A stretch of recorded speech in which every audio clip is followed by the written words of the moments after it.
시작입니다. 예, 여러분 안녕하십니까? 선진국 시대의 군대와 국민, 오늘은 그 두 번째 이야기로 한국군이 지향할 이데아라는 주제로 해서 제 오른쪽에 정경영 박사님이 발제를 해주시고, 발제가 끝난 뒤에 또 제 왼쪽에 임방순 박사님과 제가 정경영 박사님과 함께 토론을 해보겠습니다. 우리는 지난 시간에 누구를 위한 군대인가, 무엇을 위한 군대인가 라는 주제로 이야기를 나누었습니다. 너무나 당연한 이야기지만 사실 민주주의가 덜 발전된 나라나 후진국 또는 세계의 중심국이 아닌 주변국에서는 이것이 잘 지켜지지 않는 것이 현실이고, 우리나라에서도 과거에 우리 군대가 국민의 이익을 떠나서 어떤 정치 지도자라든가 또는 군사 지도자의 권력욕을 위해서, 정치 권력을 위해서 이용되기도 하고, 또 강대국의 이익에 휩쓸려서 이용되기도 하고 그랬습니다. 이제 정말 우리 군대가 정말 많이 발전했습니다.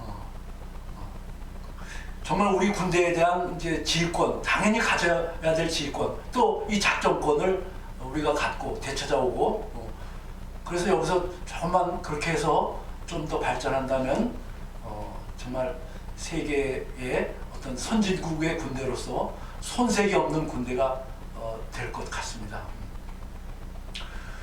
그런 의미에서 오늘 우리 한국군이 선진국 군대로서 지향해야 할 이데아가 과연 무엇인가에 대해서 생각을 해보려고 합니다. 정경영 박사님께서 보내주신 그 발표 슬라이드를 보면서 마치 제가 19살, 20살 젊은 나이에 육군사관학교에 처음 들어갔을 때 그야말로 그때 우리가 생각했던 그 조국이라든가 민족이라든가 또 그 역사와 시대에 대한 이데아가 무엇인가 이런 것을 가슴 벅차게 또 치열하게 그렇게 생각했던 기억이 떠오릅니다. 마치 제가 그때 생도 1학년, 또 그때 정경영 박사님이 4학년 때인데, 임방수 박사님 그때 아직 육사에 들어오지도 못했고 고등학교 3학년이었습니다. 고등학교 3학년 때고 예.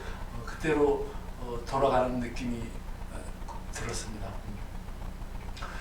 소크라테스, 플라톤이 살았던 그리스 시대에는 많은 그 소피스트 학자들이 활동하고 있었습니다. 이 학자들은 절대적인 진리라는 건 없다, 절대적인 정의도 없다, 어떻게 보는가에 따라서 또 사람에 따라서 이것이 옳을 수도 있고 저것이 옳을 수도 있다, 이제 그렇게 주장을 했습니다. 여기에 반발해서 나온 사람들이 바로 소크라테스고, 또 그의 제자 플라톤이고, 또 그의 제자 아리스토텔레스입니다. 플라톤이 이야기하고 있는 그 이데아라고 하는 것은 모든 존재와 현상과 인식의 근거가 되는 것이 있다. 바로 그것이 언제나 변함이 없고, 그런 변화 속에서도 변화의 초래에 있는 실제다. 그것이 바로 진리고 정의다. 바로 그것을 찾아야 된다. 그런 겁니다. 그런데 군대야말로 이것도 옳고 저것도 옳다, 그렇게 되면은 그 군대가 존립할 수가 없습니다. 그래서 우리 지휘관들은 설사 최선의 선택이 아니더라도 그 상황에서 부하들에게 목표와 방향을 분명하게 정해줘야 하는 것입니다. 그래야 혼란이 없고, 그래야 효율과 효과성이 높일 수 있는 겁니다. 그래서 선진국 시대에 한국군이 지향할 이데아가 무엇인가? 이것은 마땅히 우리 국민들이, 또 우리 군의 군 선배들이라든가 전문가들이, 전문가들이 우리 군에게 확실하게 정해줘야 하는 겁니다. 제시해줘야 되는 겁니다. 선진국에서는 다 그렇게 하고 있습니다. 미국에서 그렇게 하고 있습니다. 국민들이 그런 대의적인 기능을 통해서 군에 대해서 군이 추구해야 될 목표와 방향을 분명히 정해주는 겁니다. 그런 의미에서 오늘의 이 화두가 너무나 중요한 주제라고 생각이 됩니다. 자, 그럼 정경영 박사님의 발표를 들어보겠습니다. 잠깐만요. 이걸 해준 다음에 됐습니다. 이제. 우리 김진욱 소장님께서 그 머리말부터 참 장중한 메시지를 전해주면서 저희도 감동을 준 그 부분이 들어가시는데, 참 이 문제는 무거운 주제이기도 합니다만은 필히 우리가 그 모색해야 될 방향이라고 봅니다.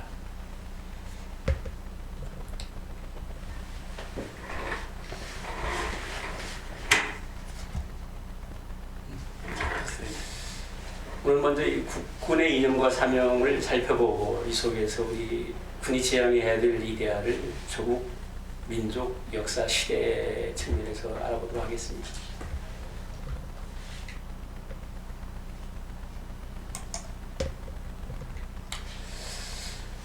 오늘의 한반도 대내일 상황을 돌아볼 때 예사롭지가 않습니다. 북한의 정밀한 핵미사일 위협은 우리를 옥조에 오고 있죠. 한반도 운명을 좌지우지할 미국과 중국 간에는 치열하게 패권 경쟁이 격화되고 있습니다. 한편에서는 아니 평화야 평화지상주의를 생각하면은 무슨 말하고 있어? 지금 이게 안보가 흔들거리고 있는 이 나라가 끝장이 나는 거 아니냐는 이런 우리 섞인 얘기들도 나오고 있습니다. 이 상황 속에서 한반도 통일을 생각한다는 것은 꿈같은 일 같습니다. 길게 우리 군이 걸어온 지난 것을 되돌아보면서 우리가 가야 될 방향이 무엇인가를 재정립해야 될 시기라고 봅니다.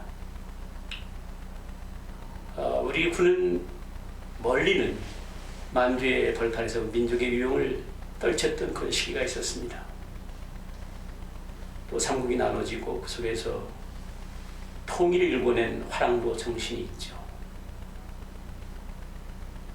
930회 이상의 외침을 받으면서 이 나라를 지켜왔습니다. 롯데한육의 일본 제국주의에 의해서 우리 대한제국군이 강제 해산되자마자 결국 우리나라는 일본 식민 통치하에 들어갑니다. 이 와중에도 국내는 물론 해외에서 항일 무쟁 독립투쟁을 합니다. 드디어 해방이 됐죠. 새롭게 국군이 거듭납니다. 2, 3년도 안 돼서 북한의 무력 남침을 당하게 됩니다. 분연히 군뿐만 아니라 우리의 젊은 학도분들까지도 우리 온 국민이 이 나라를 지키기 위해서 또 이 나라의 민주주의를 수호하기 위해서 헌신했습니다. 그래서 찾았죠. 지금은 미국 주도 연합방위체계 속에서 이 나라를 지켜나가고 있습니다. 과연 이 군은 어디로 가야 할 것인가? 이 조국과 민족, 역사와 시대가 요구하는 우리 군의 모습은 무엇인가를 생각해 보고자 합니다.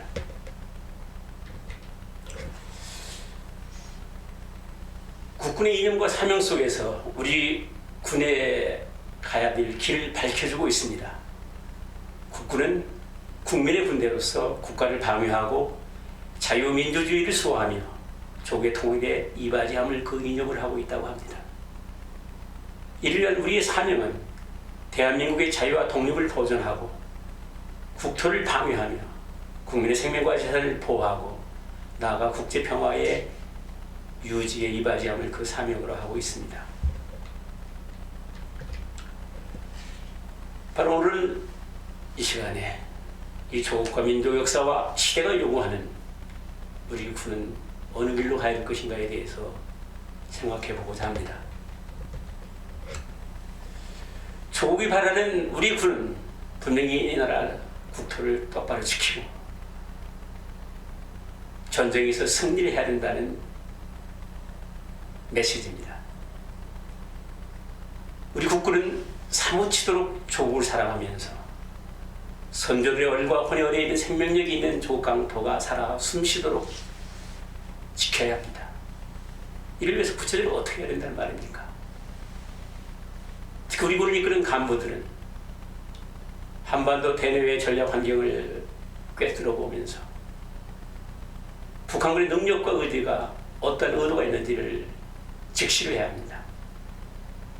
그래서 어떤 형태가 되든 그들이 국지도발을 하든 또 다른 전면 무력 남침을 감행하거든 어떤 모습이 될 것인가를 끊임없이 생각을 하면서 이 조국 강토가 침공자에서 얼씬거리지 못하도록 해야 합니다.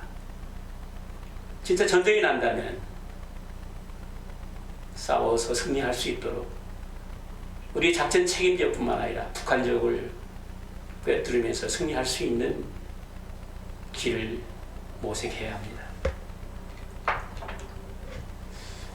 전체적으로 우리 안보 전략 환경은 예사롭지가 않다는 얘기죠. 이 갈등과 대립의 역학 구조 속에 휘말려 있습니다. 이 자유진영 대 사회주의 블록 간에 치열하게 대결하고 있다고 저는 봅니다. 세계 어느 지역보다도 군비 경쟁이 치열합니다. 또 영토 문제도 있죠. 또 이념적으로도 서로 간에 한바탕 싸워보겠다는 겁니다. 자, 우리 시선을 좀 더 넓혀서 한반도를 둘러싸고 있는 주변 강국 얼마나큼 우리를 호시탐탐 노려왔었습니까? 우린 지금 북한만 생각하고 있습니다만 역사적으로 전통적으로 보면 끊임없이 외침에 시달려 왔습니다. 이런 경각심이 없었을 때 우리는 끊임없이 침략을 당했습니다. 시관의 CP가 됐든 상황실이 됐든 좀 더 넓은 지도를 붙여놓고 이 나라, 이 땅을 어떻게 지킬 것인가를 생각할 필요가 있다고 저는 봅니다. 제가 인상적이었던 것은 태국 4학년 때 당시 유엔군 사령관이셨던 리차드 G. 스틸 장군을 인터뷰할 수 있는 기회가 있었습니다.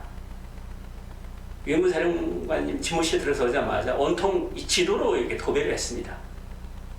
천장에도 바로 이 동보 같은 지도가 있었고요. 이 벽 한쪽 벽에도 이 한반도에 축척을 달린 지도가 있었고요. 이 탁자, 긴 탁자에도 지도가 있었습니다. 야, 참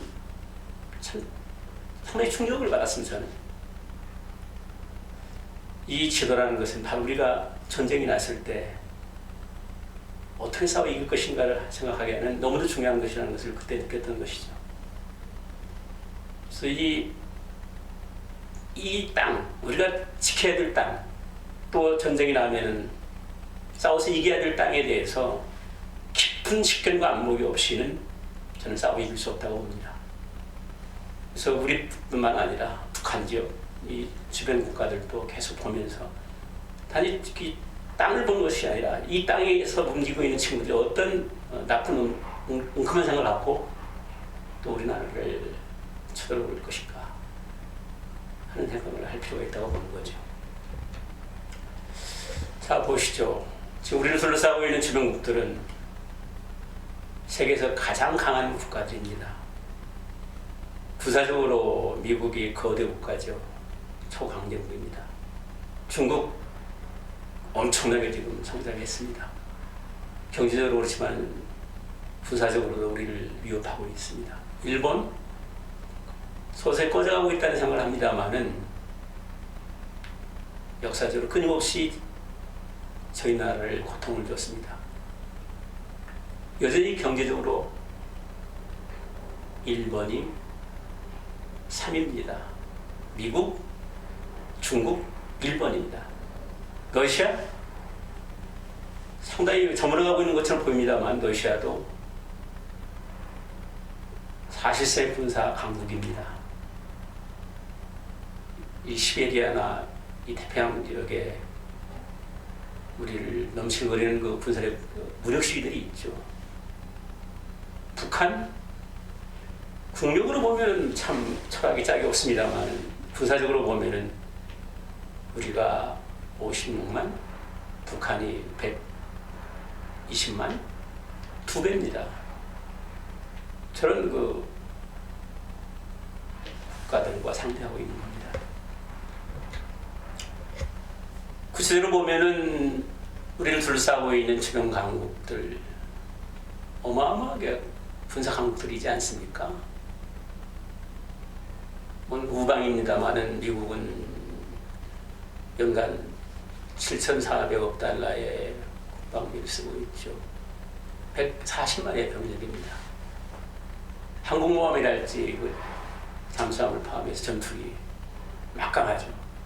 바로 이런 그 우방이 전쟁이 났을 때 우리가 함께 싸울 수 있다는 것은 대단히 축복이라고 봅니다. 일본 국방비 저희 나라보다 조금 많습니다. 460억 달러. 병력은 25만 정도에 불과합니다. 그러나 전시가 되면은 대부분의 병력이 간부들이기 때문에 전시가 되면은 뭐 2, 300가 아니라 뭐 4, 500까지로 100만 훌쩍 인구가 지금 1억이 넘지 않습니까? 사실상 그 군사력 기술면에서 일본이 우리보다 앞섭니다. 예를 든다면은 적지중심 작전할 수 있는 타격자산이랄지 중심자산은 정보장사는 우리보다 훨씬 앞서고 있습니다. 자, 중국 우리와 맞닿고 있습니다. 서해 지역에. 심지어 이 중국의 이 전투기들과 잠수함들이 이 동해 지역까지 에워싸면서 러시아와 함께 우리를 포위하고 있는 형국이 있다고씩 나타납니다. 러시아 말할 것도 없죠.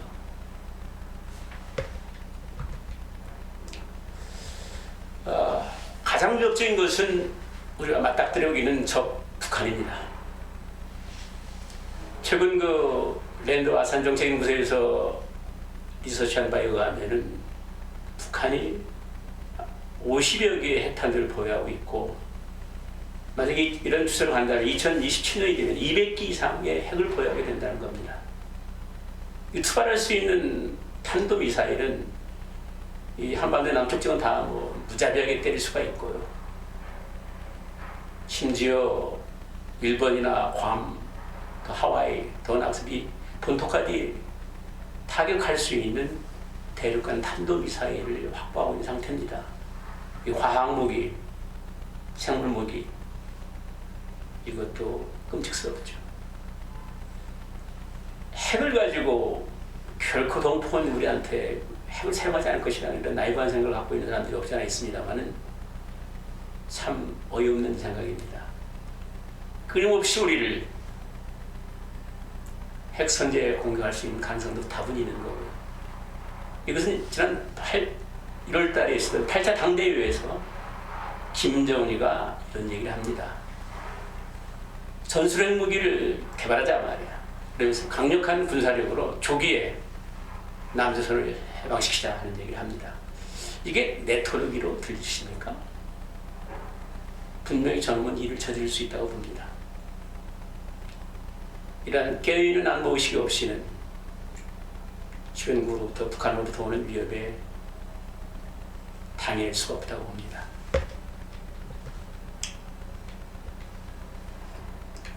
자, 핵 겁나는 겁니다.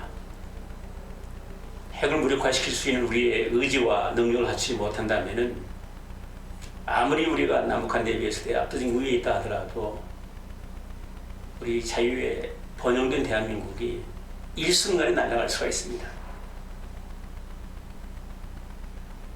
정신 똑바로 차려야 된다고 봅니다. 북한은 적화 통일 생각을 접은 적이 없습니다. 북한의 군 지휘 조직을 보면은 우리가 들을 수가 있죠. 최고 지도자 동지라는 이 수령 중심으로 군이 움직입니다. 당에는 당 중앙위원회에 의해서 당 중앙군사위원회가 있고요. 그 밑에 군 조직 속에서 총정치국이 있습니다.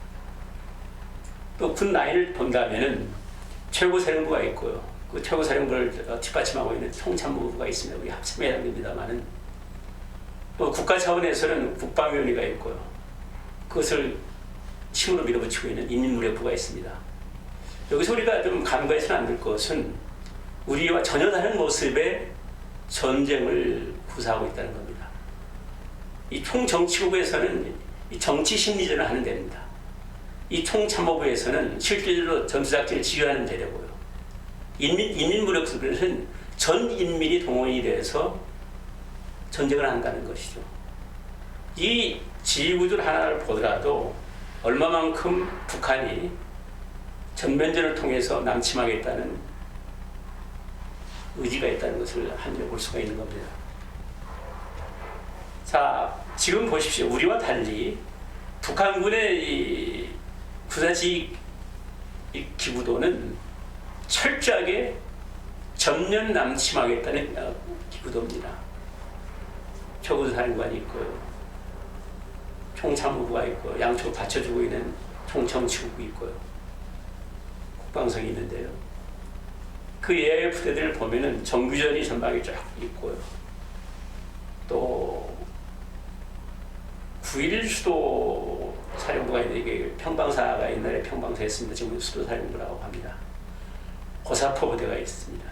고사포 부대는 그 미사일의 위협으로부터 그 막기 위한 것이죠. 혹은 대공포로부터 뭡니까? 공군 전투기로부터 막는 그런 겁니다. 기갑부대가 전면에 나타나 있고요. 기갑 포병부대, 기포부대가 기동전을 할 수 있도록 수기 전진 배치되어 있는 것이죠. 특히 포병이 막강합니다. 화력으로 전투를 한다는 건데요. 이게 11개 군단입니다. 다 싸울 수 있는 군대들입니다. 저 특수작전 부대들은 8만, 일부는 10만으로 얘기합니다만 이 특수작전 부대야말로 우리 후방 지역에서 교란하는 부대들입니다. 해군이 뭐 미약하다고 봅니다만 해군이 지금 개발하고 있는 여러 가지 SLBM을 포함해서 수시로 SLBM이 만약에 개발에 성공했죠. 이미 남해상에서 거꾸로 우리 지역에 쏘아대면은 이게 우리 아군에서 훈련하는 것이 80배 할 수 없는 상황이 될 것이죠. 항공과 반항공군 부대,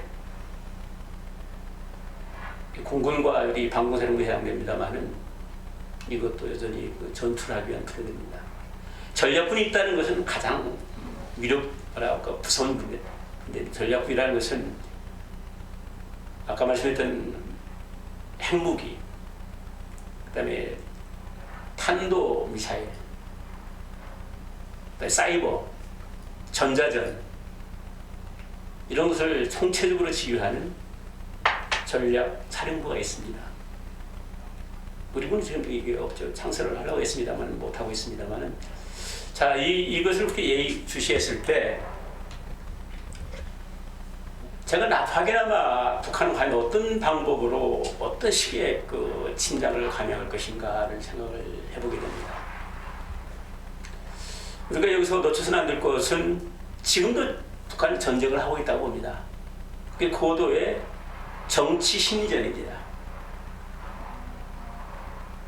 우리 국민들을 내부로 분열시키는 것이죠. 거기에 논란하고 있다고 저는 봅니다. 이 단합된 힘이 아니라 이 진보 좌파 세력, 그다음에 보수 세력 이것이 끊임없이 치열하게 막 다툽니다. 이것은 철저하게 북한의 조종을 받고 있다고 저는 봅니다. 이런 정치심리전을 감행을 하면서 한국 스스로가 질 수 없는 거의 상황이 있었을 때 사이버를 통해서 또 전자전을 통해서 완전히 무력화시키는 겁니다. 그래서 지휘체제를 할 수 없도록, 지휘할 수 없도록 또 모든 교통망과 통신망, 금융망, 방송망 일체를 완전히 무력화시키는 겁니다. 동시에 그들이 갖고 있는 장거리 탄도미사일을 가지고 한반도에 전개특되어 있는 발진기지에 미사일을 쏘아대는 겁니다. 괌이나 일본에 있는 미군 기지들, 오키나와, 하와이, 심지어 미국의 본토까지 쏠 수가 있는 거죠. 그 어수선하고 우왕좌왕할 때 상황에 따라서는 전술 핵무기로 어느 특정 동해안 지역에, 예를 들면 강릉 지역에 한번 쏩니다. 쏘면은 한 수십 마리야 사장이 되겠죠. 그쪽으로 쏠려 있을 때 DMZ를 돌파 작전을 하는 겁니다. 그래서 동시에 서해안과 동해안에 이 아산만 지역이랄지 강릉 일대 상륙 작전을 하게 될 겁니다. 지금 뭐 심리전에 의해서 이 마비전에 의해서 사이버 마비전에 의해서 아수라장인 상황하에서 DMZ를 돌파했던 기계화 부대들이 그 막강한 화력을 가지고 쏘아댈 때는 뭐 혼비백산이 되겠죠. 수도권으로 직진할 수도 있겠습니다만은 너무도 이 도심 작전이 거의 어렵기 때문에 우회할 것입니다. 자유도로를 통해서 이 순환도로를 해가지고 또 철원 축선에 내려오는 도로가 포위를 하는 겁니다. 수도권을. 또 동해안 지역으로 고속화된 기동로가 있지 않습니까? 질주하듯이 오고 또 철원 지역에서 또 동두선 축선으로 쭉 내려오고 있습니다. 그러면서 상륙했던 서해안과 동해안에서 상륙했던 이 부대들이 영동고속도로를 향해서 보면 완전히 순식간에 저는 포위가 될 것이라고 봅니다. 그래서 우리 후방으로부터의 동원 전력이나 물자가 지원되지 못하고 차단시키면서 이 작전적 절단을 하는 겁니다. 그런 상태에서 밀어붙이면은 그런 이 7계획을 세우고 있다고 알려져 있습니다. 일주일 만에 한반도를 완전히 장악할 수 있다는 거죠.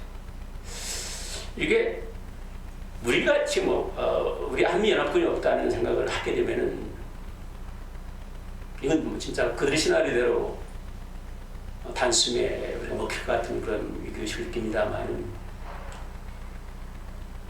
저희들은 언제나 국민들도 마찬가지입니다. 특히 군인들은 이런 가상적인 침공 시나리오를 생각을 하면서 이 군이 이 전시적인 사고와 의식으로 그런 행동으로 충만되어 있어야 된다고 봅니다. 자, 이 전쟁에서 승리하는 군인에 대해 위해서는 진짜 우리 장병들의 의식과 사고는 지금 말씀드렸던 예상될 수 있는 사태를 생각하면서 거기에 어떻게 대처할 것인가를 끊임없이 고뇌하고 행동으로 옮겨야 된다고 봅니다.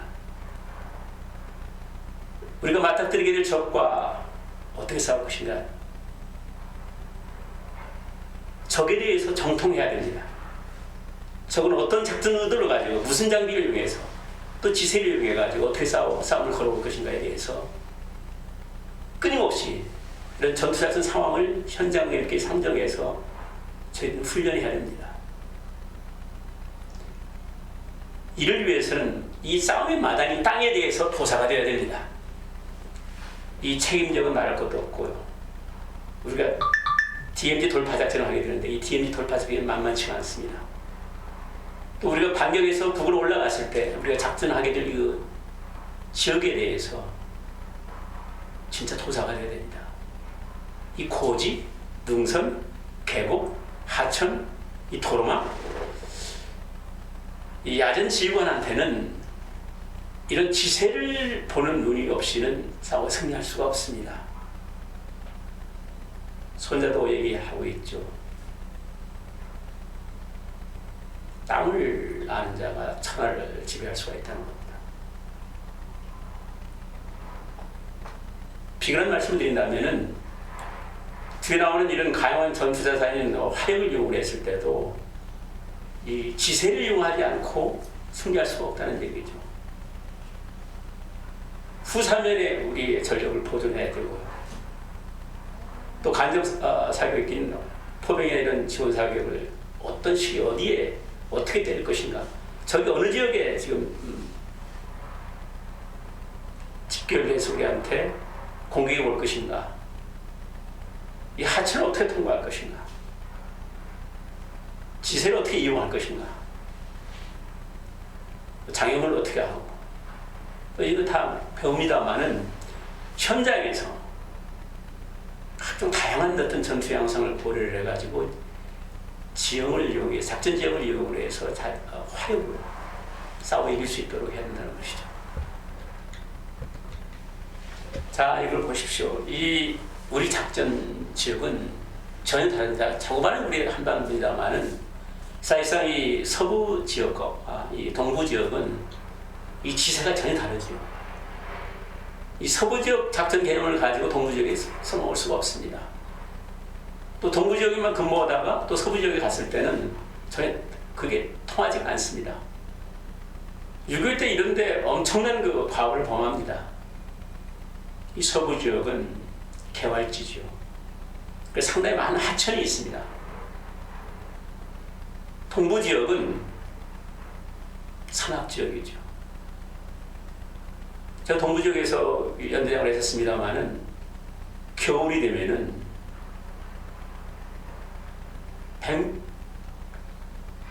키보다 더 막 폭설이 내려가지고 도저히 어떤 기동하지 못하는 상황도 있을 수가 있고요. 막 폭설이 하게 되면은 이 백두대간을 가로지르는 이 산벽 때문에 일체 이 서부 지역으로부터 전투기 지원을 받을 수가 없는 상황입니다. 근데 유리한 건 또 이 서부 지역 아니 이 동부 지역에서 동해안 지역에서 우리 해군을 포함해서 미치함대가 한반도에 전개될 텐데 그 전력을 이용할 수가 있죠. 그래서 이런 자기 편제 화력뿐만 아니라 지원 화력까지도 운영할 수 있는 그런 능력이 있어야 되는 것입니다. 특히 지세를 운용한다. 참 많이 공부를 해야 되겠습니다. 지금 이쪽 오른쪽에 보이는 것은 이 통일전망대에서 금강산을 보고 있는 상황입니다만, 저도 이 금강산 전망대나 우리 오피에 올라가서 북한 지역을 봤을 때 조그만 개울이 있습니다. 호수가 하나 있고요. 그 뒤에는 아주 웅장한 자태가 있는 금강산이 버티고 있고요. 또 바로 오른쪽에는 해안가가 있는데 해안가 건너편에는 또 어떻게 되냐면은 북한의 해군 전력들이 버티고 있었습니다. 그 당시에는. 바로 우리 NL 지역에서 수시로 그놈들이 우리한테 무력도 갈 수 있는 그런 적대 세력들이 있었고, 말씀드리고자 하는 요지는 자기가 싸우게 되는 그 싸움터인 책임 지역에서 여러 가지 양상의 전투의 모습을 그려놓고 거기에 맞는 훈련을 시켜야 된다. 그렇게 훈련하지 않는 그냥 시뮬레이션을 하는 부대, 그건 이길 수가 없는 겁니다. 그래서 이 지역만 북한 우리 전 군이 각각 맡고 있는 지역에서 우리가 진짜 포효하는 그런 군대가 돼야 되지, 매가리 없이 그냥 영내에서 시뮬레이션을 한다고 되는 것이 아니지 않습니까? 전투라는 것은 치열하게 죽고 사는 그런 현장인데, 그 생사의 현장에서 병력을 보존하면서 우리의 전투 목표인 적지역을 탈취한다는 것이 쉽지가 않은 것이죠. 진짜 평소 흘린 땀 한 방울은 전시에 피 한 방울 못지않다는 얘기를 하고 있지 않습니까? 훈련해야 됩니다. 치열하게 훈련해야 됩니다. 자, 지금 우리는 새로운 상황으로 접어들고 있습니다. 그동안은 한미연합사령을 지휘했던 친구가 미군이었죠. 이제 조만간 우리 한국군 대장이 지휘를 합니다. 그러나 그 체제는 종속이 됩니다만은 우리가 주인이 돼서 이 나라를 지키고 전투를 한다는 것은 전혀 다른 의미가 있다고 봅니다. 우리 한국군 연합사령관이 유사시에 전쟁이 났을 때 지휘를 한다는 것은 우리의 전략 사상과 우리의 전투작전 의지, 우리의 전쟁 개념, 우리 군사 전략, 이것이 주도한다는 얘기거든요. 그 이하에 지구사가 있고요. 우리 지상작전사령부가 2019년도입니까? 새롭게 출범이 됐고요. 특전사령부가 있고요. 해병대 사령부가 있고요. 또 연합해군 구성사령부가 있고요. 거기 체함대가 옵니다. 또 유엔사도 상당히 많은 전력들이 유사시에 전개가 될 겁니다. 이런 연합작전 체제 속에서 우리 한국군이 주도하는 전쟁을 하게 되는 것인데,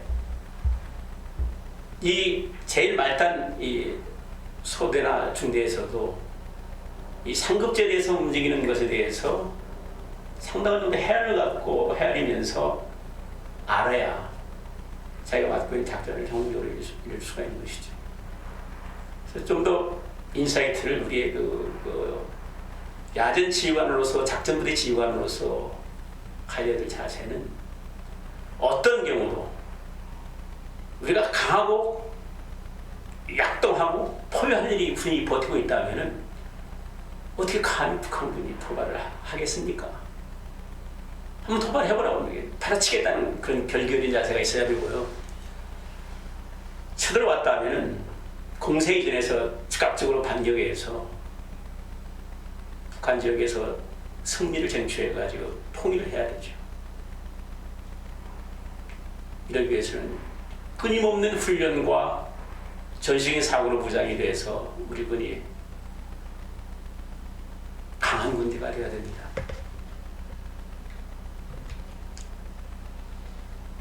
상급 개념입니다만은 앞으로는 이제 합참이 전반적으로 작전할 수 있는 전략 지시와 작전 지침을 다 들어갑니다. 평시에는 이 국지도발을 하는 최고사령부 임무를 수행을 하죠. 유엔사는 현 정전 체제를 관리하는 실체가 되고 있고요. 유사시에는 말씀드렸던 대로 6.25이 끝나고 나서 한반도 전쟁이 일어나면은 다시금 참전하겠다는 그런 약속을 합니다.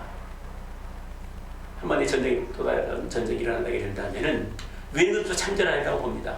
이런 전력 제공 역할을 하는 거고요. 명실상부하게 우리 군이 주체가 되어가지고 연합사령부가 전쟁을 수행하게 됩니다. 여기는 주한미군과 미 증원전력, 유엔사의 이 전투부대가 전술통제가 되어가지고 모르긴 몰라도 한 유사시에는 어떻게 되겠습니까? 우리가 지금 한 56만, 예비군 동원이 되면은 한 180만, 미군을 포함해서 할 때는 60만 정도 된다면 한 300만 이상이, 350만 정도가 우리가 싸우게 될 겁니다. 이거 막강한 부대죠.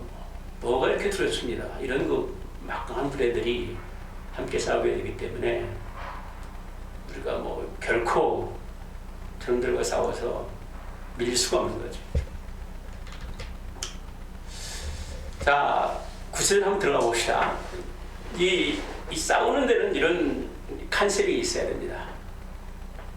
이 싸우는 전방에서 이렇게 치고받고는 그 근접 전투가 있습니다만은, 이 근접 전투가 살아 움직일 수 있도록 하기 위해서는 이 작전을 운용하는 그 지휘소들이 있습니다. 이 전술작전 센터가 있고요. 또 정보를 들어 수집을 해가지고 판단하는 전술처 정보센터가 있고요. 그래서 저 표적을 화력을 때릴 것인가, 기동부대가 들어가서 칠 것인가, 이 판단을 해야 되는 거고, 이것을 지속적으로 작전할 수 있도록 지원해주는 전투근무전 센터가 있습니다. 또 오늘의 상황에서는 이 첨단 과학기술전을 할 수 있는 능력을 지금 우리 갖춰가고 있지 않습니까? 또 사이버와 우주전까지도 생각을 해야 되는 상황입니다. 아까 말씀드렸던 우리가 소홀히 하기 쉬운 것이 정치심리전인데, 이 정치심리전까지도 다 오르면서 전방지휘관들이 지휘 통제를 해야 됩니다. 거듭 말씀을 드립니다만은 그냥 허상이 아니라 실제 적은 어떤 모습으로 공격이 올 것이라는 공격 양상을 끊임없이 생각을 하면서 그 전투 양상에 따라서 어떻게 싸울 것인가, 그런 것을 직접 훈련을 통해서 완성을 해야 됩니다. 이런 상황이 됐을 때 비로소 적이 우리가 무력으로 남침해 온다면 우리가 맡고 있는 그 지역에서는 일체 남쪽 지역에 넘나들지 못하도록 딱 막고 바로 합치면서 올라갈 수 있는 겁니다.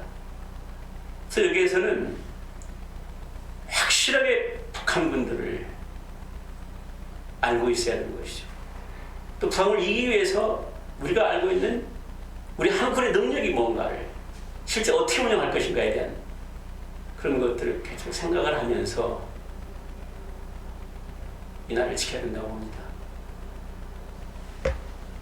그렇게 되면은 100번 싸워서 100번 이길 수밖에 없는 것이죠.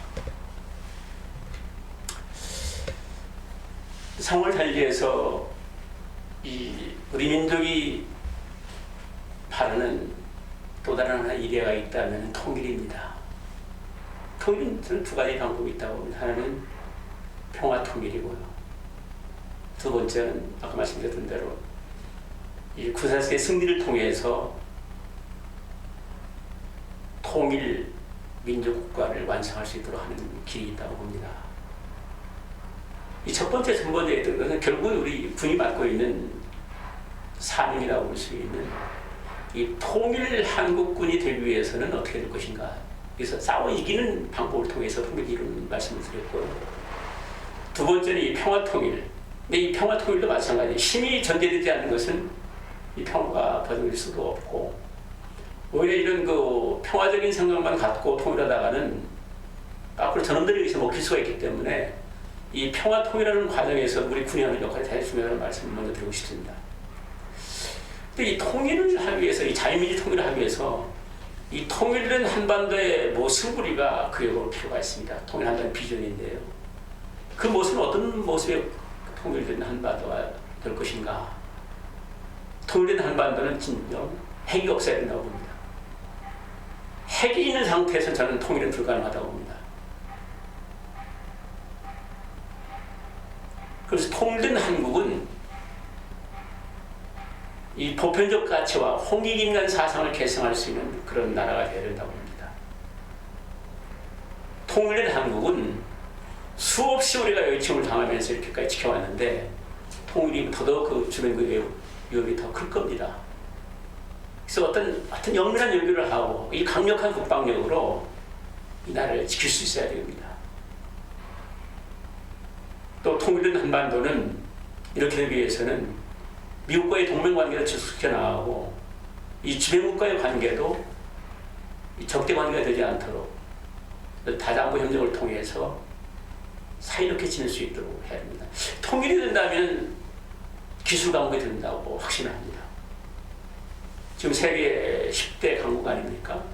심지어 우리가 미국의 반도체나 배터리 같은 걸 통해서 도와주는 입장이 됐습니다. 우리 한국의 기술은 어마어마합니다. 또 통일이 되게 되면은 이 태평양과 이 대륙을 이렇게 이어주는 이 물류의 역할도 하는 것이죠. 이 물류가 있다는 것은 어마어마하게 우리 강토가 꿈틀거린다는 얘기다. 수없는 물류가 계속 오가면서 한국이 발전하게 되는 것이죠. 또 금융후보가 될 겁니다. 문화적으로 볼 때는 이 K컬처라고 합니다만은 국제사회에 떨치고 있지 않습니까? 우리의 드라마나 이 스포츠로 이 나라가 강하게 되기 위해서는 이 스포츠가 참 중요하다고 봅니다. 또 의미가 있는 것은 이 한국이야말로 이 모든 그 종교를 이렇게 포섭한다고 아우르는 종교 나라입니다. 이게 참 위대한 힘을 발휘할 수 있다고 저는 보는데 이런 것들이 통일이 됐을 때는 상상을 초월할 정도로 어마어마한 축복이 온다는 얘기죠. 참으로 이 주변국한테 어떤 경우도 주변국의 안정과 평화를 위협하는 세력이 아니고 우리가 민주주의와 시장경제와 인권과 법치주의라는 이런 가치를 지켜나가면서 모든 인류에 대해서 이롭게 한다는 이 홍익한 사상도 우리가 개성 실천해 나가고 아주 강한 군이 버티고 있고 또 외교도 잘하고 그래서 참 아주 용성한 나라 또 기술적으로 경제적으로 금융적으로 어마어마한 그 힘이 있는 나라 또 문화적인 스포츠, 이 신앙적인 측면까지도 이거 참 무서운 나라가 될 겁니다. 지금도 뭐 뒤에 말씀드립니다만은 어마어마한 나라가 됐는데 이 통일이 됐을 때는 도저히 상상할 수 없는 아마 세계 5대 경제 강국이 되지 않겠나 하는 그런 생각을 하게 됩니다. 가능하다고 저는 봅니다. 자, 이런 그 통일된 한국을 이루기 위해서 어떻게 할 것인가 하는 겁니다. 근데 놀라운 것은 이 통일이 어떤 의미가 있는가를 우리가 살펴볼 필요가 있습니다. 통일이 이루어지게 되면 사실상 이 냉전이 종식되게 됩니다. 갈등과 대립의 동북아의 냉전 질서가 평화와 협력의 질서로 확 바꾸게 되는 것이죠. 통일이 되면은 북한에서 고통받고 있는 북한 주민, 우리 동포들을 해방시키고 이 자유와 문명 생활을 영위할 수 있게 됩니다. 근데 여기뿐만 아니라 이 세계 많은 국가들이 독재와 이 기근에 시달리고 있는데 이게 실패하는 국가들입니다. 이들에게 이 희망을 줄 수가 있다고 봅니다. 서로 찌그락짜그락했던 이 한반도가 통일이 되면서 야, 참 부럽구나, 우리도 그렇게 해보자 하는 이런 메시지를 줄 수가 있는 거죠. 통일이 되면은 만약에 진짜 미국이나 중국이 한반도 통일을 위해서 전략적인 협력을 하게 된다면은, 그렇게 해서 통일이 진짜 이루어진다면은 미국과 중국은 어떤 패권 경쟁으로 서로 싸우는 그런 형국이 아니라 세계 인류 평화 공정 공영을 위해서 함께 나아갈 수 있는 그런 또 모멘텀이 된다고 봅니다.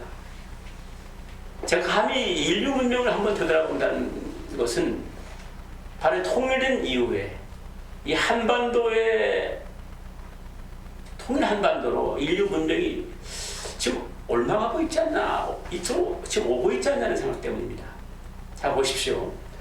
이 그리스의 헬레네 문명으로 또 시작한다고 합니다. 근데 정말 이 로마, 이태리에서 번창해가지고 박스 노마나가 펼쳐집니다. 화란이라는 네덜란드는 조그만 나라입니다. 섬나라입니다. 아니 뭡니까? 내륙지역이죠. 거기에서 얼마만큼 그 위세가 당당했던지 인도네시아, 심지어 하멜 페루기에서 나타났듯이 우리 지역까지도 그 문명을 이렇게 확산시켜 나가는 겁니다. 그 앞에 물론 이제 그 에스파냐라고 해서 포르투갈과 스페인이 이 중남미까지 덮치지 않습니까? 필리핀까지도 왔었고, 그러다가 이제 서서히 이제 영국으로 갑니다. 영국도 어떻게 보면 섬나라입니다. 인구 지금 뭐 8천만, 아주 섬나라입니다. 어떻게 보면 이 나라가 세계를 제패합니다. 박스 브리타니카가 사실상 2차 대전 이전까지 세계를 이끌어갔던 것이 사실이지 않습니까? 2차 대전 이후부터는 이제 박스 아메리카나 시대로 갑니다. 서서히 인류 문명이 이 태평양으로 지금 이동하고 있다고 하고 있습니다. 근데 여기서 우리가 눈여겨볼 대목은 이 자그마한 나라들도 이렇게 인류를 이끌어왔던 적이 있었지 않느냐는 얘기입니다. 그래서 어떠한 비전과 전략을 갖고 우리가 이 조국 대한민국 통일 한국을 이끌어내냐에 따라서 이 세계 인류 문명을 이끌어갈 수 있는 그런 충분한 능력을 갖추고 있다고 저는 봅니다. 보십시오. 지난 1세기 동안 우리는 식민통치, 민족분단, 전쟁, 가난과 독재로부터 참 슬기롭게 극복을 해서 우리 민족이 우뚝 섰습니다. 이렇게 구분이 무서운 적이 어디 있었습니까? 참으로 이러한 확산된 이 통일이 이루어졌을 때는 통일은 진짜 핵이 없어야 되고, 이 전작권이라는 것은 이 통일하는 과정에 상당히 중요한 의미가 있다고 저는 봅니다. 이 나라 군이 스스로 이 나라를 지키고 싸울 때 우리가 주도적으로 승리한다는 그런 의미가 있기 때문이죠. 또 또 상황에 따라서는 이 군비 통제라는 것은 필요하다고 합니다. 북한이 핵을 내려놓고 남북이 어느 정도 그 전쟁하지 않도록 군비를 통제해 나가면서 또 평화협정도 체결을 하게 되면 통일헌법도 갖게 되고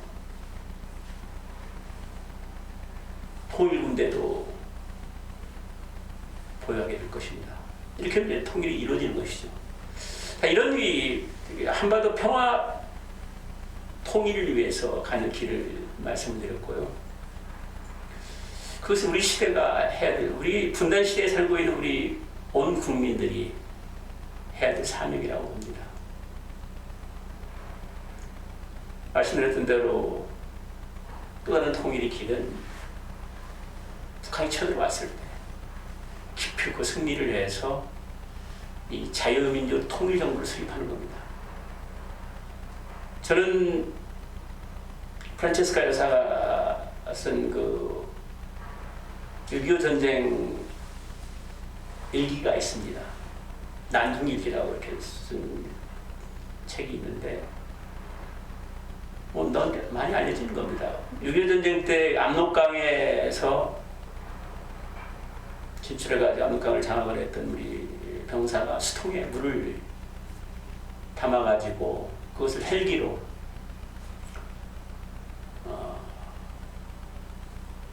우리 서울의 이승만 대통령한테 보내드리게 됩니다. 이 대통령님이 그 수통에 담긴 압록강에서 떠올린 그 물을 이렇게 받자마자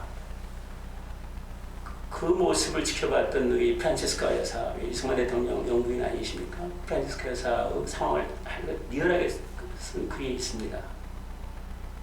얼마나 가슴 벅차시는지 우리 국군이 이 통일을 해냈다는 데서 오는 그 감동에 이승만 대통령이 그 수통을 잡고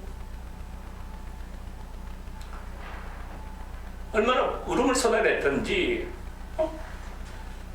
그 바닥이 흥분해 온몸이 그 눈물을 적셨다는 것을 얘기를 하시더라고요.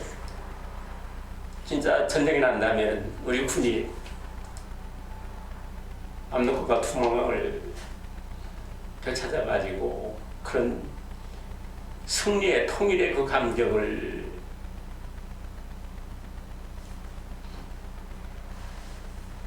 한번 해봤으면 좋겠어요.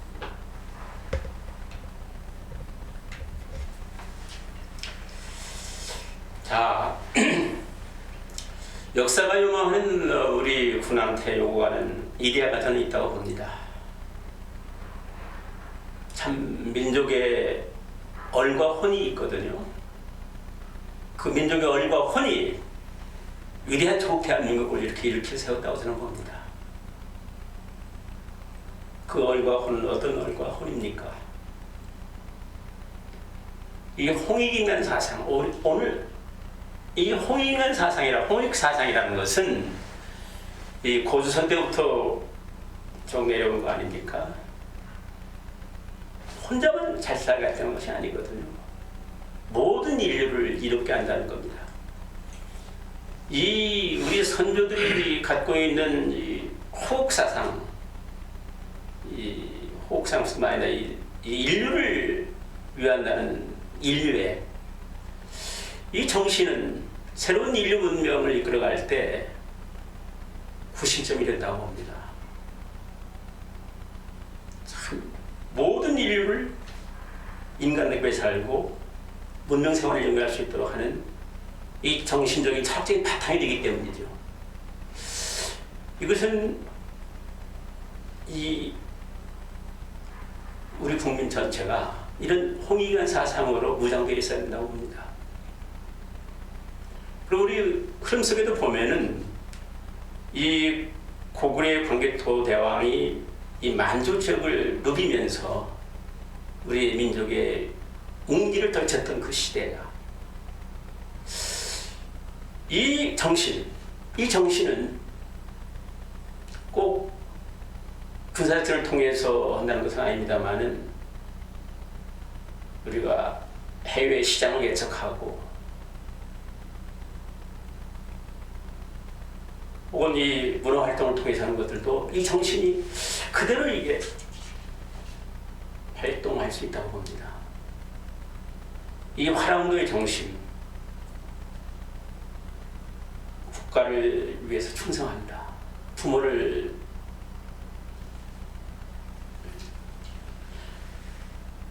모신다, 친구의 신의를 지킨다, 이 호연지기를 한다. 이 화랑도들은 상상할 수 없을 정도로 이 조국강토를 누비면서 이 통일에 대한 꿈을 키웠고 결국은 삼국 통일을 하는 역군이 되는 것이죠. 김유신 충성과 지략의 무사도를 했습니다. 그 당시 초강대국의 당나라 군대를 무찌릅니다. 그래서 결국은 통일을 이뤄냈죠. 이 세종대왕 세계에서 가장 멋있는 우리 한글, 이 한글이 있기 때문에 이 정도로 우리가 그 세계에 우리 이용을 과시할 수 있다는 말씀하는데 그 당시 과학기술은 뭐 말할 것도 없었습니다. 심지어 사군육진이나 이 대마도 정벌했던 당시 그 세종대왕의 업적은 참 귀한 것이거든요. 유국 선생의 유비무환의 정신, 그래서 기필코 오늘의 이 시점에서도 해야 된다고 봅니다. 이순신의 필사즉생, 생즉 뭐 어떻게 됩니까? 이 정신,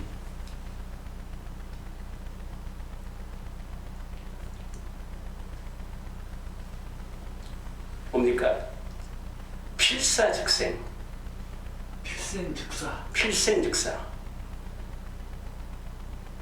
이 정신이 이겁니다. 죽음을 모면하기 위해서 모든 그 몸부림을 치면 결국 이놈은 죽게 돼 있고,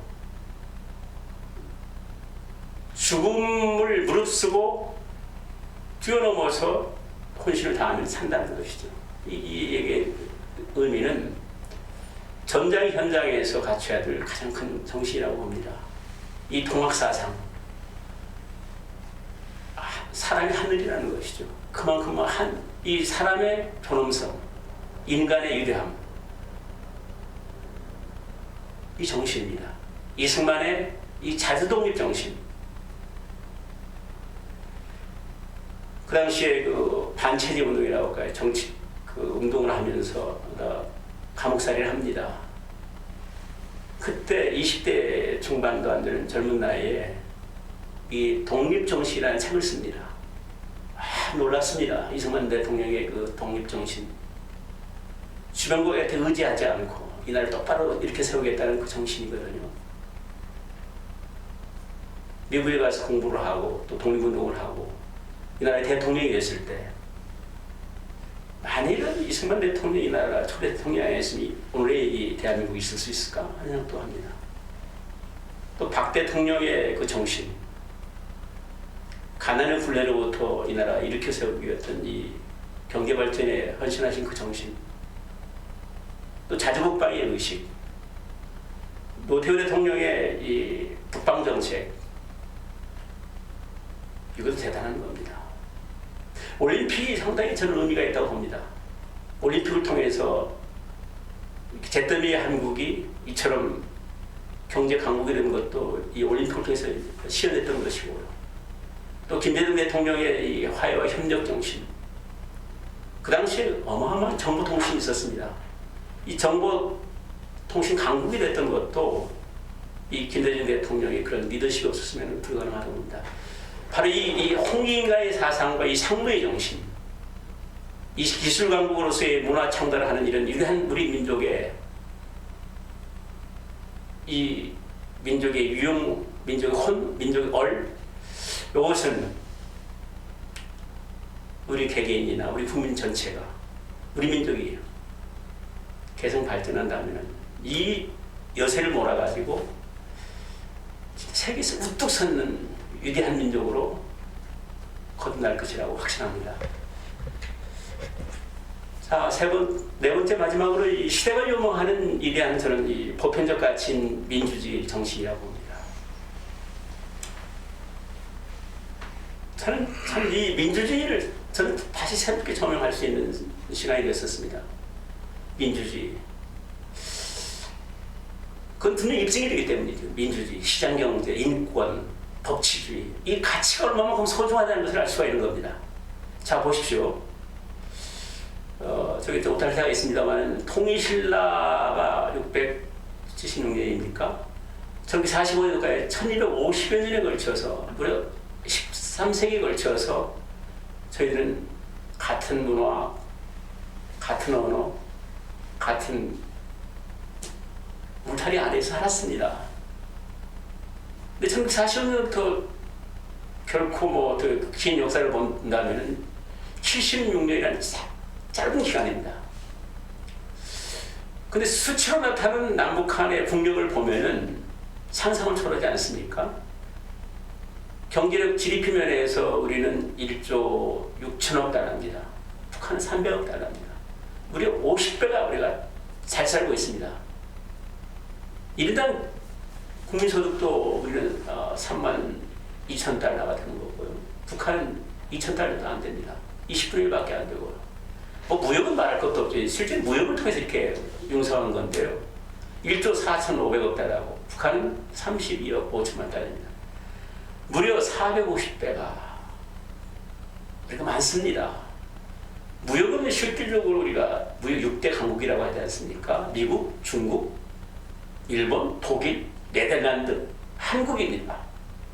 인구로 보면 5,500만, 북한 뭐 2,500만, 합쳐서 한 7,500만 정도, 해외동포 뭐 700만까지 합치면 뭐 한 8천만이라고 합니다만은 어떻든 인구로 우리 대한민국 인구로 볼 때는 사실상 42위가 됩니다. 인구로 볼 때.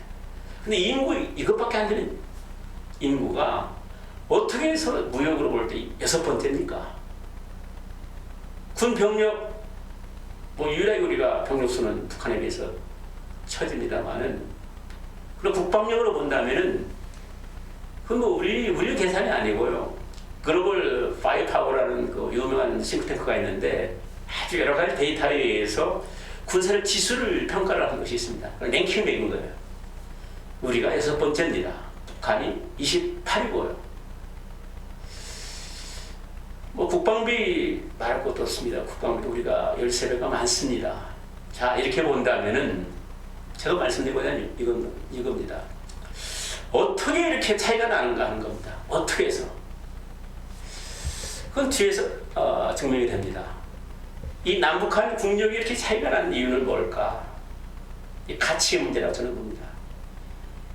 이 남은 자유민주 체제입니다. 마음껏 자유를 누립니다만은 기량을 펼치 다양성이 존중이 되고 창의력을 중시하고 있고 경쟁을 사입니다만은 치열하게 그 경쟁을 하면서 공정하게 이루어지는 것이죠.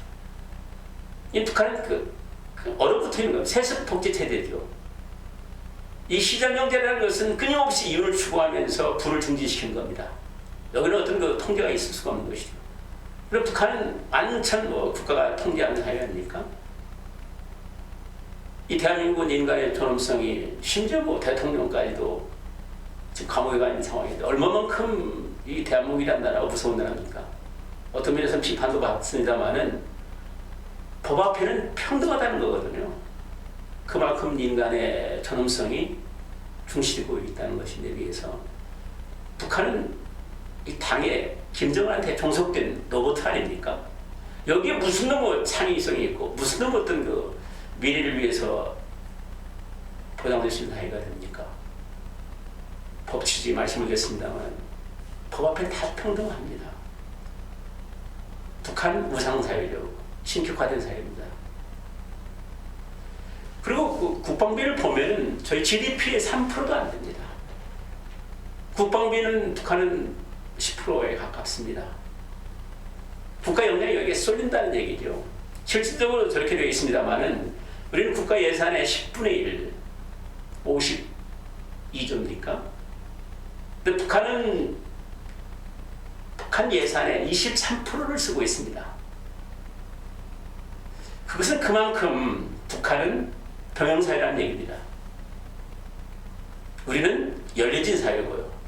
개방된 사회고 끊임없이 국제사회와 교류하면서 우리 국가를 발전시키는 사회인데 비해서 북한은 완전히 갇혀있는 사회입니다. 젊은 시절에 끊임없이 그 공부하고 창의를 발휘해야 될 시대에 우리는 뭐 1년 반 정도 군복무를 하는 데 비해서 북한은 남성들은 10년, 여성들은 5년 가까이 이렇게 군대에 한다. 이게 묶어두고 있다는 것은 그만큼 그 시간을 이렇게 정체두고 온다는 건데 그 후에도 잠재적 영향을 발휘할 수가 없게끔 만들어 놓는 거죠. 이런 사회, 이런 사회가 우리가 지향해야 될 통일 한국이라고 봅니다. 그건 결단 안 되는 것이죠. 그렇게 봤을 때 이 가치의 문제 소중한 것입니다. 민주주의, 시장경제, 인권, 법치주의 이것은 너무도 숭고한 것이기 때문에 이런 숭고한 가치를 계속 추구하면서 우리가 어른이 된 참 부강한 나라가 된 나라로서 그렇게 못 살고 고통당하고 있는 북한을 통일을 통해서 해방시켜주는 것이 우리가 해야 될 사명이라고 봅니다. 자, 그렇다면은 여기까지 말씀드렸고요. 그다음에 이제 군에서 이제 군복무를 하고 있는 병사들한테 이런 시대가 요구하고 있는 또 역사가 우리한테 주문하고 있는 또 조국과 민족이 우리한테 요망하고 있는 이런 것들을 어떻게 이렇게 부여시킬 것인가 하는 것 하나 중요한 테마라고 봐요. 그래, 이 박사님. 예, 제가 먼저 제 의견을 말씀드리겠습니다. 우선 정 박사님 그 말씀 잘 들었습니다. 많은 부분에 대해서 이제 그 깊은 식견을 이렇게 말씀을 하셨어요. 군의 사명과 이념과 사명, 그 다음에 우리 군이 어떻게 싸워 이겨야 되는가에 대한 이제 원로 이 군 고참 원로 군 고참 그 선배로서의 이제 후배들에게 이제 어떤 가르침, 그 다음에 이제 통일의 모습. 그랬을 때 우리가 이제 이 문명사를 주도할 수 있는 그런 가슴 벅찬 말씀까지 하셨습니다. 뭐 잘 공감하는 바가 많습니다. 그리고 이제 우리 그 군 장병들이 압록강물과 두만강물을 떠서 당시 이승만 대통령에게 이렇게 이제 드렸던 것처럼 이제 또 우리 최고 지도자한테 드릴 거 아닙니까? 그러면서 우리 저 정경영 박사님께도 꼭 드리라고. 그랬을 때 또 막 우실 거 아닙니까? 뭐 누구나 마찬가지일 것 같아요. 저한테도 이제 압록강물과 두만강물이 왔을 때, 그리고 이제 우리 저 김 소장님께도 이게 압록강물이고 이게 이제 두만강물이다라고 그걸 받았을 때는 누군들 그 감격에 빠지지 않겠습니까? 눈물이 하루 이틀이 아니고 일주 내내 올 것 같아요. 좀 그럴 날이 오면은 이제 그런 희망적인 말씀까지도 하셨습니다. 이제 저는 쭉 말씀을 듣고 이제 원론적인 한 두 가지 정도 뭐 어떤 제 견해 정도인데, 이제 첫 번째는 우리 그 군의 어떤 그 뿌리, 그 참군 과정에서의 우리가 정리해야 될 문제, 이제 요거를 좀 짚고 넘어가야 되겠다 그런 생각을 합니다. 이제 그건 뭐냐면은 우리 군 해방이 되고 나서 이제 조선경비대로부터 이제 군이 창설이 돼서 6.25 전쟁을 겪는 이 과정에서 군의 뿌리가 누구냐 하는 문제입니다. 이제 광복군, 독립군 이렇게 쭉 이어지면 아주 제일 좋았을 텐데 당시 국가 사정이 그렇지 못했습니다. 이제 새로 미군 군정에 의해서 이제 군이 창설되다 보니까 이제 일본군 출신도 있었고 또 만주군관학교 출신도 있었고, 이들이 과연 이제 뭐 친일 행적이 얼마나 밝혀지지도 않은 가운데도 단지 일본군 출신이었다는 그 하나만 가지고 뭐 친일파네 아니네 하면서 아직까지 그런 논란이 사그러들지 않았고 그런 가운데 이제 군의 또 창군 멤버들이 또 구 일본군 출신들이 있었고 이러다 보니까 이 문제를 얘기하면은 뭔가 석연치가 않습니다. 그래서 이 문제를 명확하게 정리하고 나가지 않는다면은 이제 군의 뿌리와 군의 원류와 여기에 대한 혼란은 계속 있을 것 같아요. 그리고 또 좌익 세력도 있었고 독립운동을 했고 항일 무장투쟁을 한 그런 우리 인사 중에 좌익 사상이 돼가지고 이제 북한으로 간 그래서 이제 6.25 전쟁을 또 참여했거나 또는 지원했거나 한 이런 복잡한 과정이 있습니다. 그래서 우리는 우리 정 박사님 이제 말씀하신 이제 어떤 그 빛나는 군의 모습을 가지고 있는 반면에 그렇게 정리해야 될 부분도 있어요. 그 문제는 중요한 문제 같아요. 예, 그렇죠. 이 문제에 대해서 소견을 말씀드리면, 뭐 많은 분들이 그렇게 생각하고 있다고 봅니다.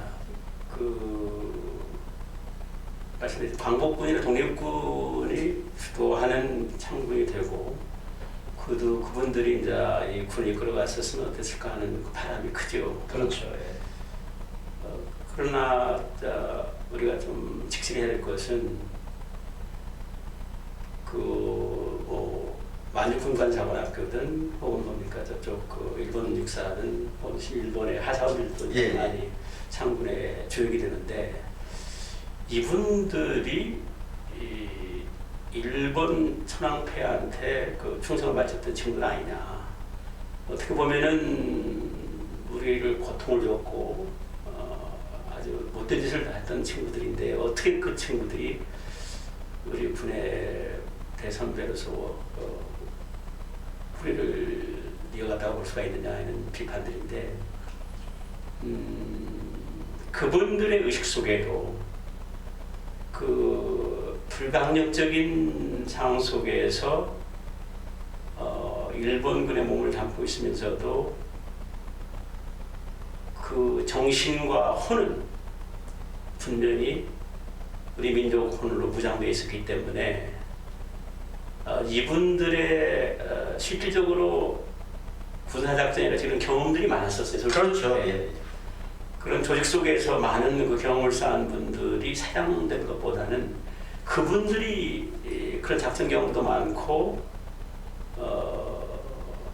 우리 그 의식 속에는 우리 어떤 민족혼과 정신으로 부정되어 있었기 때문에 이분들이 없고 그렇게 했던 어떻게 보면 소규모 게릴라전을 했던 이 광복군이나 이 독립군들이 우리 군을 이끌어가서 6.25 전쟁을 했더라면은 또 그전에도 이미 6.25 전쟁 이르기 전에 이 좌파 세력을 다 청산을 했었어요. 그렇기 때문에 이 창군이 되고 나서 6.25 전쟁이 있기 전까지는 우리 군은 상당한 정도로 정리가 됐어요. 그렇기 때문에 이분들이 6.25 전쟁을 않고 광복군의 독립군들이 6.25 전쟁을 치렀으면 어땠을까 하는 상상을 해보게 되는데 수를 달랐을 거라고 봐요. 그래서 그런 측면에서 일본군에서 있었던 분들이 창군 핵심 멤버가 된 것을 비난하고 단절된 것으로 보지 말고 그분들이 했던 그 헌신, 그분들의 그 정신, 그것은 분명하기 때문에 그렇게 발전시켜 나가는 게 좋겠다는 생각이 들어요. 더 이상 그 점에 대해서 그러니까 일본군 물론 수장은 이제 독립군 출신들 했지만 대부분 이제 일본군 출신들이 6.25 한국 전쟁을 치르게 되는데 만약에 그 주축이 이제 독립군이 돼서 한국 전쟁을 치렀다라면은 어떤 결과가 생겼을까 이제 그런 대한 이야기를 이제 하고 있는데 그거 관계없이 제가 이제 정말로 그 말씀드리고 싶은 거는 뭐 박정희 대통령도 마찬가지고 박정희 장군도 마찬가지고 그때 지금은 뭐 다 알고 있잖아요. 자익 활동하고 뭐 그래서 여러 가지 이제 옷을 벗게 되고 그런 거 사실을 다 알고 있고 그러니까 적당한 시점에 그런 사실을 솔직하게 이야기를 했어야 옳은 거 아닌가. 누구라도 박정희 대통령 말고 많은 사람들이 그 일본군에 있었고, 예를 들면 나는 일본에서 뭐 하사관을 했다. 나는 또 뭐 저 경찰도 마찬가지. 나는 일본 경찰 밑에서 독립운동가들 뭐 어떻게 했다. 뭐 이런 것을 그때는 이러한 이유 때문에 그랬었다. 근데 그때 상황에서 그랬는데 또 돌이켜 보니까 뭐 이런 것이 잘못이었다. 또 뭐 새로 그 시대로 돌아가더라도 나는 똑같이 했을 것 같다. 뭐 이렇게 자신에 대해서 고백을 해야 되지 않았나? 솔직하게 얘기해야 되지 않았나? 고해성사하고. 그게 이루어지지 않았기 때문에 다 감추고 있었기 때문에 지금 정직하지 않은 사회가 됐어요, 지금.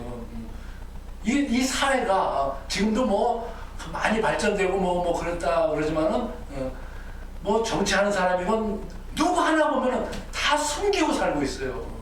그래서 이렇게 정직하지 못한 사회, 이런 건전한 사회가 단지 이게 어떻게 미국의 도움을 받다 보니까 이 미국의 시장 경제 자본주의 도움을 받다 보니까 갑자기 잘 살게 됐어요.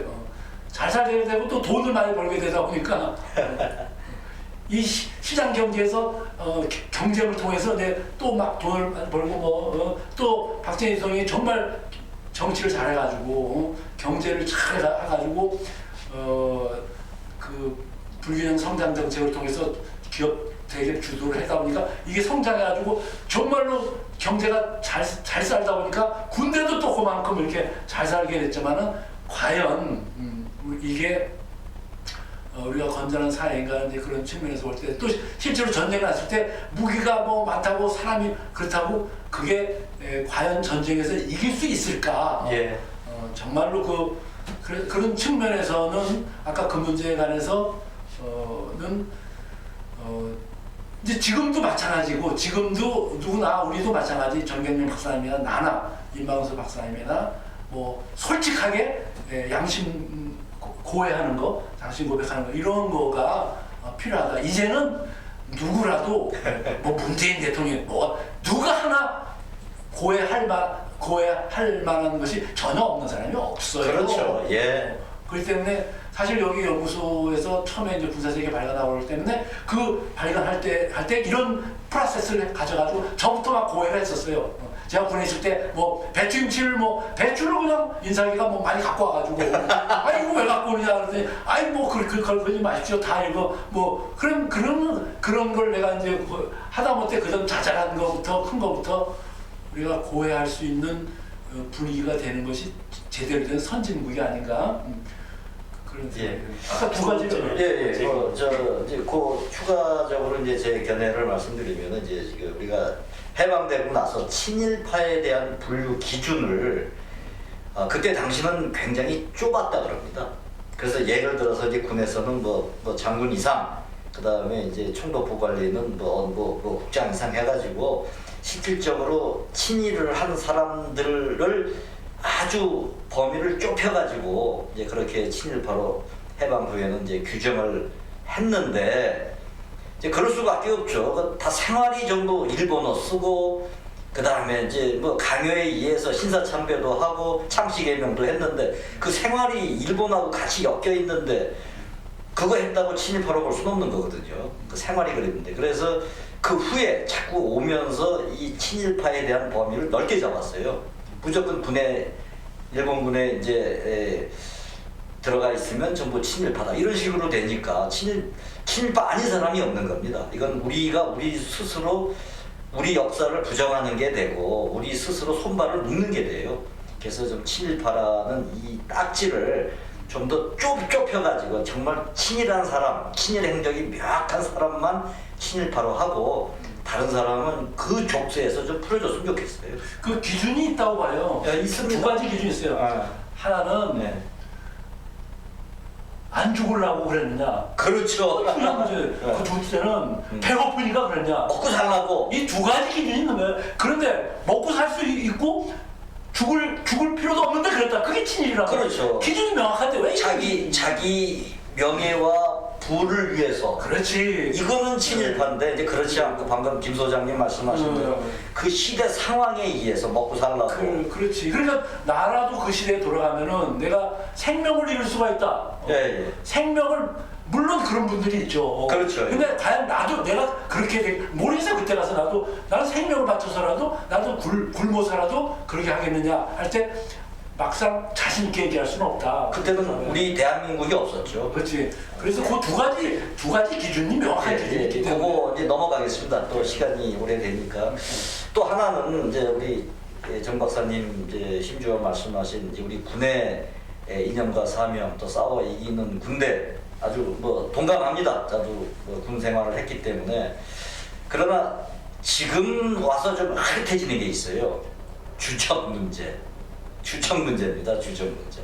명확하죠. 뭐. 네, 근데 군에서도 그렇고 우리 지금 사회 전체적인 분위기에서 이제 북한을 볼 때 말씀하신 대로 이제 평화의 대상 민족으로만 보니까 이제 이제 평화 분위기고 이제 평화를 이루자 하는 이쪽으로 너무 쏠려 있는데 북한은 분명히 한편으로는 우리의 주적입니다. 우리의 생명과 안전을 노리고 있는 무력으로 노리고 있고 말씀하신 대로 이제 보이지 않는 전쟁을 통해서 우리를 정복하려고 하는 그런 집단이라는 것을 우리는 알아야 되는데 이게 자꾸 흐릿해지고 명확하지 않고 하다 보니까 이제 군의 기강 문제도 나오고 전투력 문제도 나오고 훈련을 안 하는 분위기도 되고 모든 원인은 전 거기다가 봅니다. 그래서 북한을 우리가 제대로 봐야 된다. 첫째는 북한은 두 얼굴이다. 하나는 우리가 평화를 이루고 통일을 이루는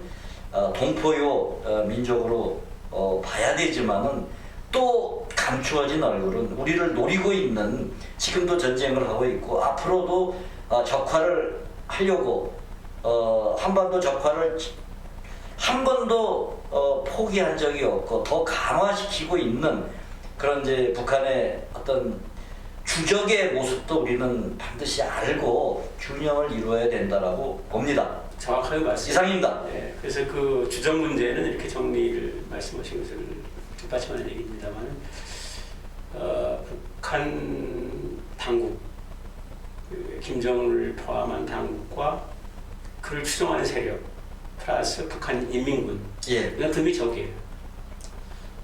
북한 주민 동포 전체가 적이라고 이렇게 하는 것은 아니지 않냐는 생각이 듭니다. 그래서 그 주적의 의미는 미국도 주적이 분명히 있는 거고요. 일본도 다 주적 개념이 있는데, 그래서 우리가 여기서 이념해야 될 것은 북한 전체를 싸잡아서 주적으로 이렇게 매도하는 경우가 있는데 이것은 통일할 수가 없어요. 이렇게 되면. 그 북한의 그 김정은을 포함한 그 일당들에 의해서 고통당하고 있는 북한 주민을 말씀드린 해방시켜야 된다는 차원에서 이 통일이 접근할 수가 있는 것인데, 그래서 그런 그 북한 인민군과 북한 인민군이 충성하고 있는 북한 인민군이라는 것이 인민이라고 지금다는 당의 군대잖아요. 그렇죠. 이 김정은이라는 집단을 그 맹종하고 있는 이 북한 인민군과 그 주부 세력, 이건 분명히 적이라고 해요. 분명히 해야죠. 이런 적을 우리가 도려내는 것이 분명히 해야 되는 건데 좀 분명하지 못하니까 문제가 비롯된 것 같아요. 예. 저도 한 두 가지만 한번 좀 말씀드리고 싶은데, 첫째는 지금 이제 정 박사님이 그 우리 선진국 군대의 지향할 이데아로서 가장 명확한 국군의 이념과 사명부터 다양한 가치들, 우리가 누구도 거부할 수 없는, 누구도 부인할 수 없는 그런 가치들, 정말 역사적으로 쭉 많은 가치들에 대해서 쭉 설명을 했는데, 그것을 우리 그 개인들이, 장병들이 장군이 됐던 장교가 됐던 사병들이 됐던 그것을 내재화하는 것이 이것이 필요하겠다. 그냥 이것이 허상으로 그냥 이렇게 있는 게 아니고 그것을 자기 실천적으로 몸속으로 내면화, 내면화 이렇게 해서 바로 일상생활에서 그 가치들이 실현되고 실천될 수 있도록 내면화하는 것이 필요하겠다. 물론 그런 것들이 이제 우리가 다 오늘은 이제 그 이데아를 제시하는 차원지만은 그런 걸 내재하는 것이 필요하겠다. 이제 그것이 제가 이제 첫 번째 좀 말씀을 드리고 그래야만 의미가 있다는 말씀을 드리고 싶고 두 번째는 지금 우리 장교들 뭐 평정을 하고 뭐 이런 거 또 장군을 진급시킬 때의 기준이라든가 뭐 이런 것들이 그 기준이라든가 평정하는 항목이니 이런 것들이 바로 국민들이라든가 이 전문가들이 군에 제시하는 이런 이데아 이런 가치에 맞게 이것이 돼야 되겠다. 예, 좋으신 말씀입니다. 그래야만 거기에 맞게 그 기준 가치 그 항목들을 얼만큼 실현할 수 있느냐에 맞춰서 뭐 진급을 시키고 평정을 주고 뭐 평점 뭘 주고 또 이렇게 돼야만 되겠다. 이것이 돼야만 나하고 가까우니까 혹은 어떻게 정치적으로 어떤 국회의원이 이 사람 좀 진급시켜달라. 과거 비일비재하게 있었던 일 아니에요. 있을 수가 그러니까 지난번에도 우리가 언급이 됐었지만 하나회가 다 잘린 다음에 장군 시킬 사람이 없다.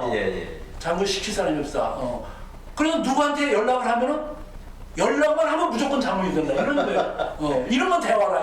이런 얘기를 내가 들은 거예요. 실제인지 아니면 우리가 거의 실제 일어났던 일 같기도 하고 그런데 어쨌든 내가 직접 누구를 안 봤으니 모르지만은 그런 일들이 벌어지는 건 아직도 만약에 이렇게 그런 명확한 기준에 의해서 그런 과정을 통해서 진급하지 않고 어떤 서로 간에 어떤 그런 정치적인 거라든가 어떻게 다른 것 때문에 진급을 하고 있다면은 아무리 군대가 무슨 첨단화되고 아무리 군사력이 많아도 그거는 망조다. 왜냐면 그 상하 간에 신뢰가 있을 수 없기 때문에 일단 유사시에 윗사람을 따르지 않기 때문에 그래서 이 두 가지 하나는 이런 가치들을 많은 가치들을 말씀하셨는데 이런 가치들이 뭐 복잡하고 다양한 것 같지만은 사실은 다 아는 내용들이더라고요. 그렇죠. 다 아는 내용들이고 조금이라도 역사를 공부하고 우리 이걸 군사학을 공부하고 했던 사람들이라면 다 아니까 이것을 어떻게 내재화하고 내면화하느냐 또 이것들이 진급을 결정하고 뭐 평정을 주고 이런 데에 실제로 그 기준으로 들어가야만 되겠다. 그 두 가지를 좀 말씀을 드리겠습니다. 네, 참 귀한 말씀이네요. 아무리 추구하는 가치가 고상하고 두렵다 하더라도 그걸 행동으로 실천하지 못하면 의미가 없잖아요. 그런 차원에서 그걸 내면화시키는 작업이 참 중요한데 자기 것으로 만들고 그것이 자연스럽게 행동으로 나타날 때 이게 이제 싸워 승리하는 군대가 되는 거고 우리 민족 속에 수없는 시련과 도전을 극복하면서도 이렇게 굳굳하게 그것도 남이 부러울 정도가 될 정도의 그 정신적인 분명한 무기가 있다고 봐요. 이것을 과연 어떻게 군에 있는 기간 동안에 학습이라고 할까요? 그런 트레이닝을 통해서 무장해가지고 사회로 보내는 거냐? 이것도 상당히 군이 해야 될 중요한 역할이라고 봐요. 그건 민주 시민의식이라는 게 가치의 문제에서 나타나는 건데 이 가치를 구현하기 위해서는 그런 가치로 무장된 시민이라는 것인데 민주주의와 시장경제 법치주의와 인권이라는 것이 과연 군대 생활은 어떻게 보면 이 갈등으로 쓰이는 것처럼 보여져요. 그러나 분명한 것은 이런 민주 시민 군대가 이 공산 독재 군대와 싸워 승리할 수 있는 것이지 어떤 인간 개개인 병사 하나하나가 소중하지 않고 무조건 어떤 로봇처럼 움직이는 군대가 이긴다. 근데 여기서 이제 우리가 생각할 중요한 대목이 있다고 봐요. 왜 이렇게 민주 시민 군대인 미군들이 베트남에서도 그랬고 아프간에서도 그랬고 이렇게 어이없이 이렇게 패망했는가, 패전했는가 하는 것을 눈여겨볼 때 그건 정신이 없다고 저는 봐요. 그렇죠. 이 정신 문제인데 이 정신 문제는 전쟁 승패를 좌지하는 아까 말씀하셨던 대로 이 첨단 무기가 전쟁에서 승리를 쟁취하는 것이 아니고 첨단 무기에 앞서서 선행해야 할 것은 이 정신 무장이 되어 있지 못하면은 이건 넘어지게 돼 있어요. 바로 그것이 나는 베트남 전쟁이나 이 아프간 전쟁에서 시사하고 있는 대단히 중요한 메시지라고 보는데 이런 그 민주 시민군으로서의 가치로 무장된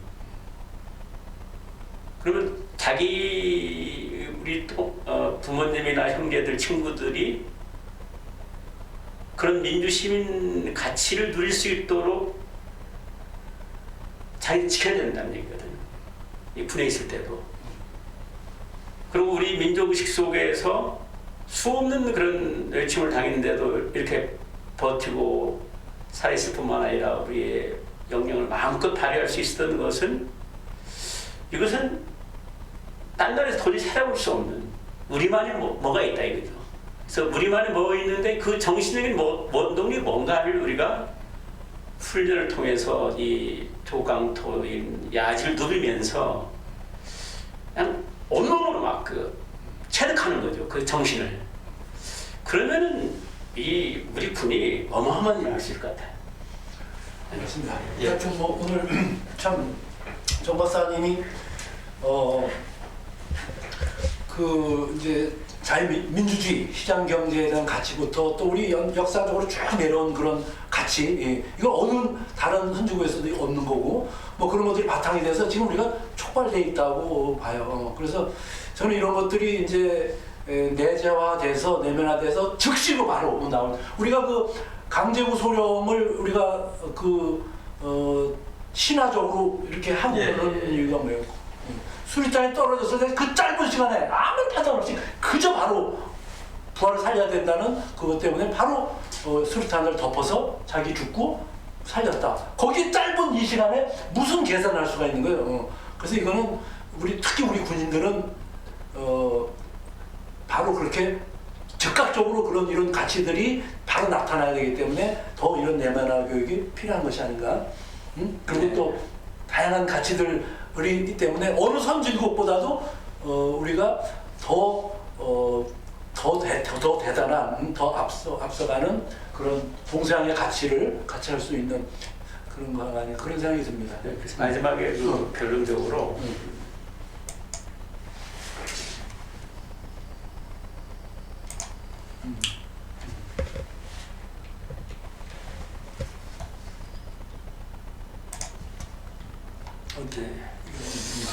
정면 차원에서 이 조국 강토를 누비면서 포효한다는 의미가 참 메시지가 있다고 봐요.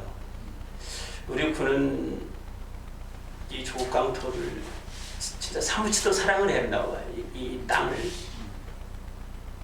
그러면서 이 군은 용맹무쌍해야 된다고 봐요. 흐적거리고 무력한 것이 아니라 아주 아주 받아치는 그러면서 신출 규모라는 이런 군이어야 된다고 봐요.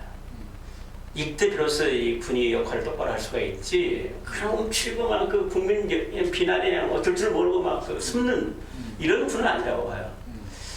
이런 강한 포효하는 우리 군이 버티고 있다면은 진짜 군이 해야 될 사명, 이 나라의 주권과 영토, 자유민주를 수호하고 국민의 생명과 재산을 지키는 것은 의당.